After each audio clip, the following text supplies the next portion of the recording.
fresh out the box. Fresh California plums. Welcome to another episode of Fresh Film Fridays, the podcast where two dudes pick the newest films streaming or in theaters and discuss them. Today we are talking about 2022's Chippendale Rescue Rangers, which was directed by Akiva Schaffer. I'm your co-host, Alec. I'm Justin. It's good to see a good movie, you know? A movie that you actually come away from, you're like, if I have kids one day, this is what I want to show them, is a movie like this. I didn't know this was coming out. I saw a trailer for it a few months ago. My roommate actually was a set designer for it, and he told me about it too. And I was like, they're making that movie? And then finally it came out randomly, and dude, I really liked this. I don't like kids movies usually, and I never really watch them, but this one I was like actually laughing.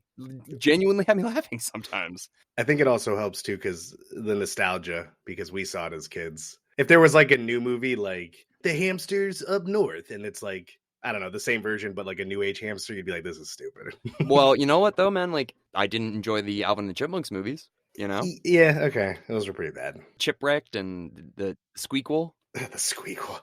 Also, what helped was the cast for this was amazing. Yeah. Literally like a stacked cast. They had the Allstate guy, John Mulaney Sandberg. They had, I always forget the dude's name, but Peter Parker's boss. Oh, J.K. Simmons. Yeah, like he's awesome. Yeah, I know. He's such like a asshole, but like I want to hang out with him. Will Arnett, like such a good dude. They had Eric Bana in this. Yeah, who was he? Oh, he was Monterey Jack. Oh yeah, because he's Australian. Oh yeah, that makes sense. Dude, it was hilarious. And they even got the original woman that played Gadget. They brought her back too. So I was like, okay, so they're bringing back a couple people. Keegan-Michael Key, Seth Rogen. I mean, this is literally like they spared no expense with the cast. You know, maybe you know this. Oh, that's who it was. I was like, who played Ugly Sonic? And it's Tim Robinson. Yeah. You love him, don't you? I mean, he's okay, yeah. Oh, okay. I thought you really liked his show. Okay, so you watched this show as a kid? You watched Chippendales Rescue Rangers? Yeah, of course. Yeah, like I used to love the Disney Channel shows from the late 80s, early 90s. Like obviously DuckTales, Darkwing Duck, Tailspin, all of those. But Chippendale was definitely up there, man. And I'm glad that they kind of used this one as a catalyst for like, if we're going to start doing reboots of those shows, and this is a good way to do it. Yeah. So this got a 7.2 on IMDb. The main people were Andy Samberg, John Mulaney, and so that really drew me in because I find Andy Samberg funny. I couldn't get into John Mulaney. It just, I felt like I was watching Big Mouth. The problem is like his voice, every role, it just sounds the same that he does. Okay. Like it didn't matter what scene was going on. Like all I heard was the nerdy kid from Big Mouth every time he talked. I mean, Andy Samberg didn't change his voice in the slightest, and neither did Seth Rogen. Those didn't bug you at all? No. Dude, like Seth Rogen has never changed his voice. Everyone's like, I know, and they do the same laugh in every movie, but like, dude, I don't know. John Mulaney's just, I don't know. I couldn't get into it. All right, well, okay. Well, hopefully you never meet him, and you know. Wait, didn't you double him or something?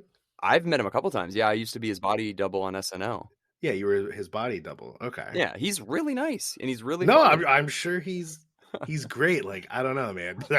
I've thrown water in his face like from a glass, and I kept missing, and I kept like hitting like his ear or hitting his chest, and he was like, "Hey, you can hit me in the face, man." And I was like, "I'm trying." I'm like, this is really nerve wracking. Like Leslie Jones is standing next to me, like yelling at me.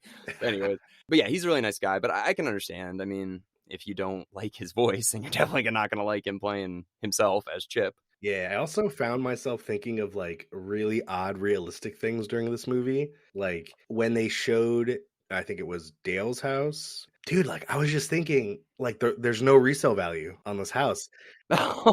His clientele is literally only rodents. Okay, yeah. I love how that was the first thing. The only thing I thought of was like, man, that dog is like kind of screwed over. How does the dog fit in the house? I mean, it's probably the size of a very comfortable doghouse. I don't know. I mean, yeah, but it's a kid's movie, Justin. They're not thinking about like, you know what, the resale value of Chip's house. And I know. But you know what? He is an insurance salesman, so maybe he knew this is a good area to buy a house in. Not a lot of wildfires because it is in LA, you know. So I don't know. There were some scenes that I like found myself laughing very hard. Probably the hardest I laughed was with the Muppets. Oh yeah, where they had the bakery guy where he was talking and He was like, "You guys cops." Like he just like completely his voice changed. Dude, that was Keegan-Michael Key. Was it? Yeah, dude, he had my favorite line in the whole movie where he's like, "Hey, stop giving out free samples. This isn't Baskin Robbins." And like, dude, like that is clearly like an opium den, like a crack house or something. I love the code word. Dale or Chip was like, he's like, "You got any stinky cheese? Real stinky cheese." Yeah. He's like, what? Yeah, and he's like, "Arr-doo-ba-doo-ba-doo." He like totally changes his voice. Yeah. Dude, it was really funny. Like, I don't think this is really made for kids, man. I think this is actually made for people in their like early 30s to late 30s. They did a good job of balancing it because young kids will find it funny because it's, cartoon characters and Disney stuff, but also it appeals to their parents because we grew up watching those characters. Exactly. And I mean, and it's so nostalgic of that time. So like there's so many references that like I don't think kids would get, but like they're still having fun. Even the Polar Express joke, like that's you like have to remember that movie. Like kids seeing this today are not going to know what Polar Express or like that Dead Eye joke with Seth Rogen. Like that's not going to hit at all. Yeah, that's true. For some reason, I laughed really hard at like when Andy Samberg was making fun of New York. He's like, "Oh, I'm going to do my New York accent." He just goes, "Hot dogs, bagels, and pizza." Like that's all he said. He's like, "I'm walking here." Just like, just all the stereotypes of New York. I love that, dude. That was hilarious. Yeah, that and when they were staring at Ugly Sonic's teeth, like when it zoomed in. Okay, so that was another thing I wanted to ask you. Like, so many of these references in this movie were not Disney, you know? Yeah, I was going to bring that up as well. Like I put in my notes, like first off, you notice Randy Marsh, right? Yeah, of course. I was like, what the hell? Rick and Morty too? How like legally, how can they do that? Because Viacom owns South Park, so I know Disney doesn't. And even like weird things like, "Oh, you've got Snoopy ear." It's like, why wouldn't you just say Goofy or Pluto? Like they almost like went out of their way sometimes to not use Disney references. Same with the E.T. versus Batman. Yeah. I was like, this is Warner Brothers and Universal, so like so many intellectual properties of competitive companies. The Shrek thing, dude, the shampoo. Like, I'm so curious because we go back, we covered Space Jam last year and Space Jam 2 or whatever. It's all like a showcase of Warner Brothers, only Warner Brothers stuff, like The Matrix, Game of Thrones, whatever. Mm-hmm. This was like, we just want to put whatever we think is funniest. Maybe they paid them. Like, there's no way that they can use Randy Marsh without, like, they'd be sued. So they had to have paid them something, like a very small amount, or got permission or something. Yeah. But it was funny. Like I laughed pretty hard when I saw Randy Marsh because I was like, "What is he doing?" Dude, I loved that. Yeah, yeah. So Randy Marsh there, but I'm also thinking like, I doubt Trey Parker and Matt Stone are like, "We loved the Rescue Rangers growing up. We'd love to put this in there." It's like they were in their 20s when the show came out. So like, no, a salesperson definitely contacted them, and they were like, "Guys, we want to put Randy Marsh in there. We think it'd be funny." And they were like, "Okay, whatever, sure." Probably, yeah. They're like, "We just got $1 billion. We don't really care about anything."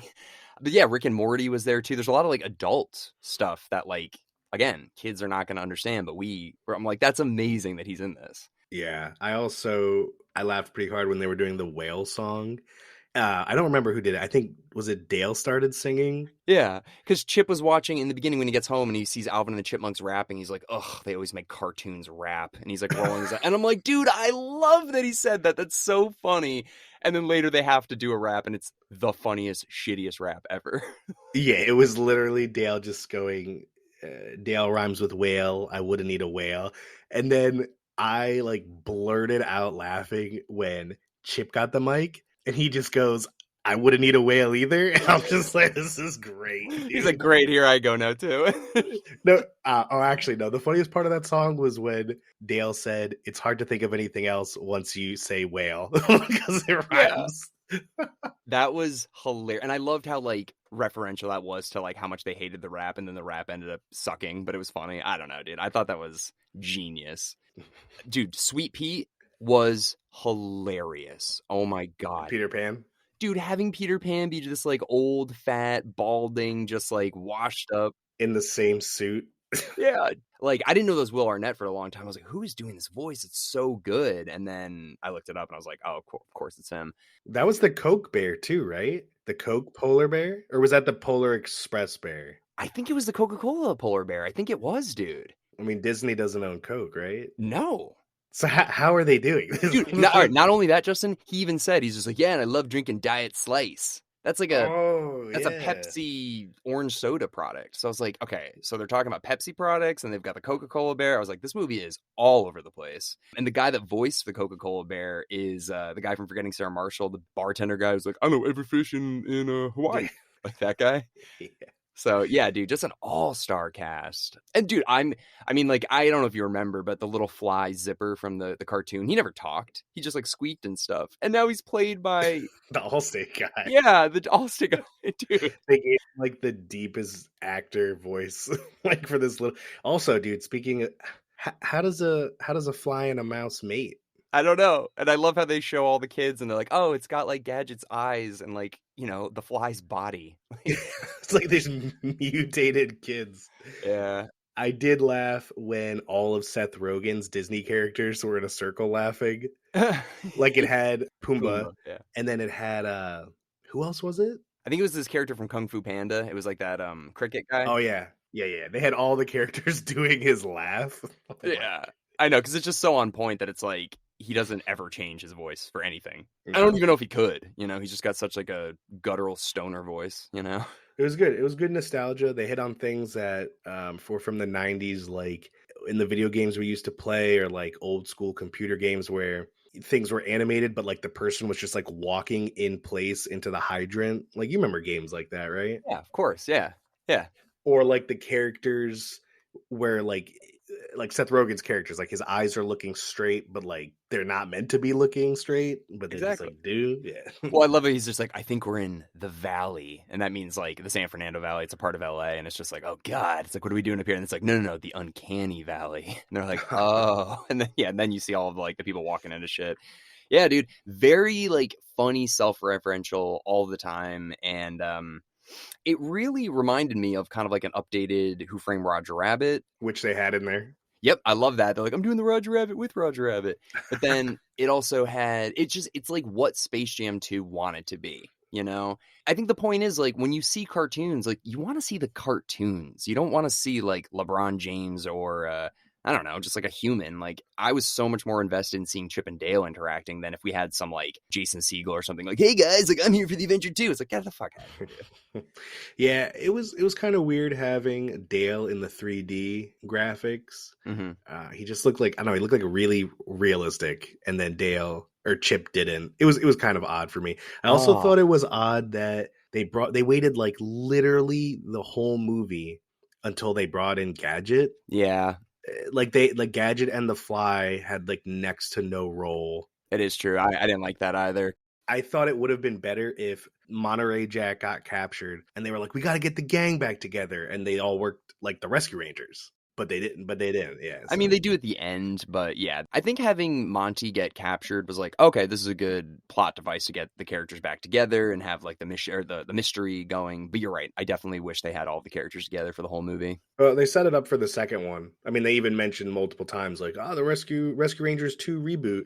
So they could have a second one where like the gang solves like, I don't know, Hollywood animated crimes or something. I'm very confident they're going to make another one. I mean, even though this isn't in theaters, the reviews are really good, and I'm imagining a lot of people are watching this. I mean, it was a risk for Disney, I think, because this isn't like an IP that's really had a lot of updates from 1990 until now. If you weren't our age or a little bit older than us, I mean, there's really no way to know who the Rescue Rangers even are. Yeah. For them to make a movie 20 or 32 years after the series ended and have it be good, like, I don't know. I think that was I'm hoping that inspires them to do that more, where they just go back to old properties and kind of make them modern again. Yeah. I told Sarah I had to watch Chip and Dale Rescue Rangers. And she was like, who? And I'm like, you know, like Chip and Dale. And she was like, like Alvin and the Chipmunks. I'm like, it's different chipmunks. Yeah. But it is kind of odd though that there are two chipmunk shows, right? Like for Disney, like you'd think someone would pick a different animal, like we already made these guys, like make them chinchillas or something stupid. Like, I don't know. I mean, they did Daffy and Donald Duck. I mean, there's that too. So it's like, yeah, but Daffy is like, he looks different. He's got like a longer beak and he's black, and Donald is kind of like goofy and like has like a big gut. And he wears a shirt, yeah, and he's like, and he wears like a really small shirt. yeah. But like these guys are like, they're just literally chipmunks. Yeah, I mean, I think Chippendale, I want to say, are older. I'm pretty sure they're older than let's see actually. So I think they're older. today's episode of Wheel of Horror is brought to you by Bard's Clothing. Remember that one time you bought a Cool Cat shirt, and now you get bombarded with calls and ads for Cool Cat shirts? Well, at Bard's Clothing, the focus is on you and your story. A custom clothing company producing casual knits, button-down shirts, suits, and much more. All of Bard's clothing garments are created right here in America, so you don't have to worry about slave labor or killing the environment. Buying with intention to tell your story has never been easier. Go to bardsclothing.com to book an appointment, and be sure to follow them at Bard's Clothing on Instagram. Yeah, so the original Chippendale is from 1943, and then... Wow, I did not know they were that old. And then Alvin... So it's almost funny. It's almost like Rescue Rangers is almost like the original reboot of... They almost kind of did that, you know? It's kind of like Chippendales from the 40s. They were a popular little cartoon for kids then. And then they're like, why don't we make them into like these Crime Stoppers? And now this is the reboot of that almost. Mm. Oh, 1958. So wow, yeah. So the Chipmunks had Chippendale had a good 15 years on Alvin and the Chipmunks. Damn. I like how they brought in Darkwing Duck at the end. Yeah, Dude, it reminded me of all those shows on like every Saturday and Sunday. I remember in like elementary school, there would be Darkwing Duck and there would be the Rescue Rangers. And then if you had that special channel, it was like Fox something, Fox and a letter after it. And that's where the old school 90s X-Men was. Oh, yeah. But yeah, dude, all those shows, they had, what was it? What are like the three little nephews called? Hugh, Doo, and Louie. That's DuckTales. DuckTales, right. Yeah. Okay, yeah. With like the Johnny Bravo duck pilot guy. Remember that guy? Yeah, Launchpad McQuack. Yeah, I used to watch all those shows. So like, this is cool. And you know what else I was thinking is Disney Plus in the beginning started on like a rocky edge because unless you wanted to watch like Mulan or Sleeping Beauty, there really wasn't anything. Mm-hmm. But dude, they have all the Star Wars fan base and now all the MCU fan base, which is massive. Right. Like they're making a show for literally every superhero, and then they're combining the shows, combining the movies.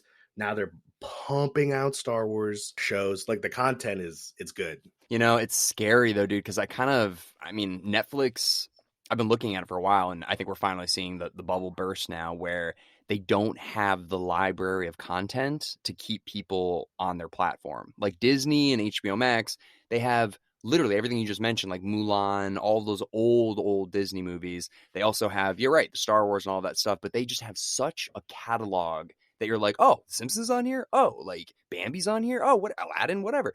But then Netflix is like, if I don't love their original content, which like 7 out of 10 is pretty shit, there's not really a reason to sign up anymore. But Disney's got you by the balls. Yeah, Netflix had a big run because they were like the first platform to really have everything, and they're like the ones that like kind of crushed Blockbuster. I mean, I don't know like their financial sheets and everything, but like they screwed up pretty big because the main attraction to Netflix was that you can share your password, which was also a major con because then you had like 4 people for one subscription. Yeah. So they should have started years ago with that. Like you should never have been able to share your password. But the second they said now, like, we got to crack down, everyone was like, well, fuck you guys. There's Paramount, Peacock, there's HBO, like there's Hulu. Why would I stay with you guys when most of, like you said, like 7 out of 10 of the things you guys produce is not that good? The other problem is right when Netflix came out, they had like Friends, The Office, all of these huge shows that didn't have anywhere else to be streaming. And then you're right, Peacock comes out, Paramount, and they start taking back their content that they were licensing to Netflix. And then Netflix is like, oh my God, I hope enough people like House of Cards or, Orange is the New Black to stay here because all the stuff that brought them here in the first place is now going to these other places. So we're kind of gutted in a weird way. Yeah. They just keep raising their prices too, dude. Like they got to go to a commercial model. I think it's the only way they're going to survive. Yeah, they have to go to the same model Hulu has, where whatever it is, it's like $7 with commercial, 10 without, or whatever it is. Because, dude, it all started when Disney started taking back the superhero movies. Yeah, like one by one, they were getting pulled from Netflix, and at this point, I mean, Netflix has some things like they have Witcher, they have Stranger Things, they have some big name shows, but like the top 2, it's really Disney and HBO. Like I have Prime just because I have Amazon Prime. Yeah. And so I would never pay out of pocket for the video service of Amazon Prime. And then Hulu's getting better. I was talking to metalcore nerds, like they're pumping out some good shows and they have a lot of murder docuseries. Well, they also have the complete backing of Disney too. So I mean, Disney can just be like, let's put like our more adult content on Hulu. Does Disney own Hulu? Yeah. Dude, what the fuck? Yeah, so Fox owned Hulu for a while. Disney owned a portion. I believe Disney and Fox had they each had a portion of it, and then when Disney bought Fox, they acquired all of it. So Disney owns all of Hulu now. So Yeah.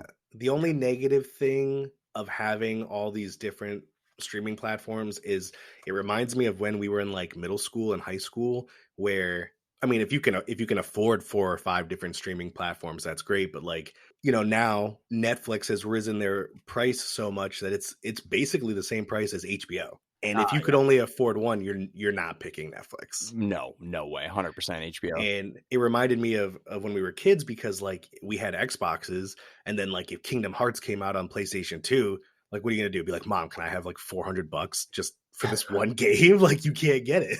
Well, the biggest con of all time with the streaming stuff, and then we should probably get back to the movie, but Viacom owns Comedy Central, MTV. I mean, like most channels that aren't owned by Disney are owned by Viacom on cable. So they own Paramount, and they also own Warner Brothers, okay? So Viacom is basically making you, if you want to watch like the South Park streaming or the movies or whatever, you can watch them on Paramount Plus. But if you want to watch the TV show, you can watch them on HBO Max. We own both, but like, fuck you.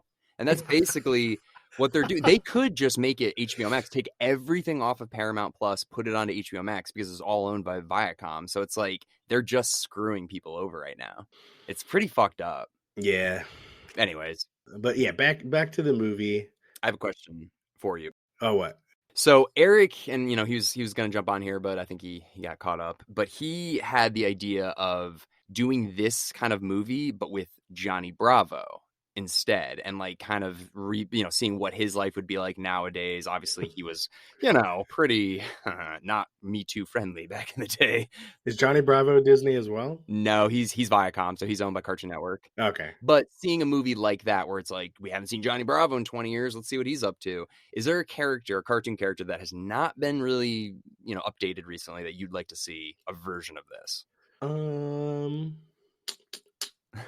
Dexter's Lab. That'd be interesting. I could definitely see Dexter's Lab being like, what's it called? Like a live movie, like with real people. Dude, you find out that like Elon Musk stole all his ideas from Dexter or something, and Dexter's like trying to get his credit back. Yeah, that'd be funny. Yeah. But yeah, they could definitely turn that into a real movie. I don't know. What do you think? I thought of one. Ed, and Eddie. Oh shit, that would be good. Dude, imagine, because it's kind of like a trailer park, sort of like that's where they live. So like imagine them as adults and just like what all those kids are up to. I'd be funny if Johnny married Plank. I think. Oh, you know who would play? I don't know which one it is. Like the dumbest Eddie with the big head.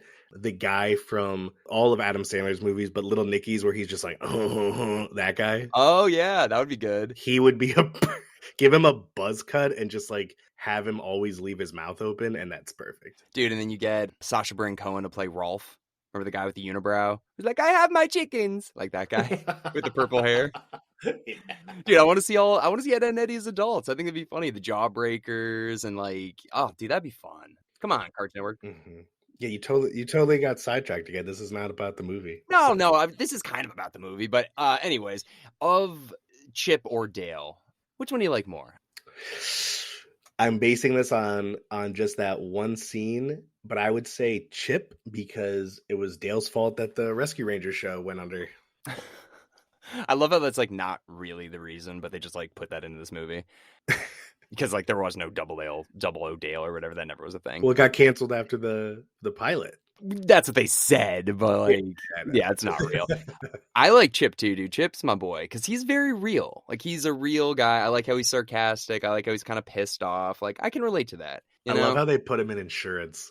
Yeah, like just such like a secure, like, I don't know. I feel like insurance is like a dad job. I mean, I'm in insurance, but I feel like when you think of like a safe household with a reliable income, it's like someone's in like insurance. Yeah, I mean, yeah, probably the funniest line in the whole movie is when Chip's talking about his dog, and And he's like, well, I got to get home and see Millie. It's like, oh, you're seeing somebody? It's just Oh my God, I know what you're gonna piss all over the floor. It's like, oh, it's like, yeah, well, she's a dog. And it's like, she's like, she can't be that bad. dude, that was hilarious writing. I lost it, dude. That was amazing. And I was kind of like, damn, Disney, good for you for like letting this be in here. You know, they really did push some of the limits. Even Dale being like, I'm in hell. Or no, Chip, when he's singing the rap, he's like, this is hell. Like, yeah, he said that. And then when they were walking in the valley, and he's like, yeah, sometimes when I get low on cash, I sell my fur there. I was like, whoa, this is kind of weird. Dude, I mean, that, and then like all of the like that opium den scene, like that is clearly supposed to be an actual like crack house or like Breaking Bad or something. It's clearly like a meth house, but then they quickly caught you off guard when they were like, yeah, like the smell of the cheese will give you through the roof. And then he hits his head on the roof of the building and he falls.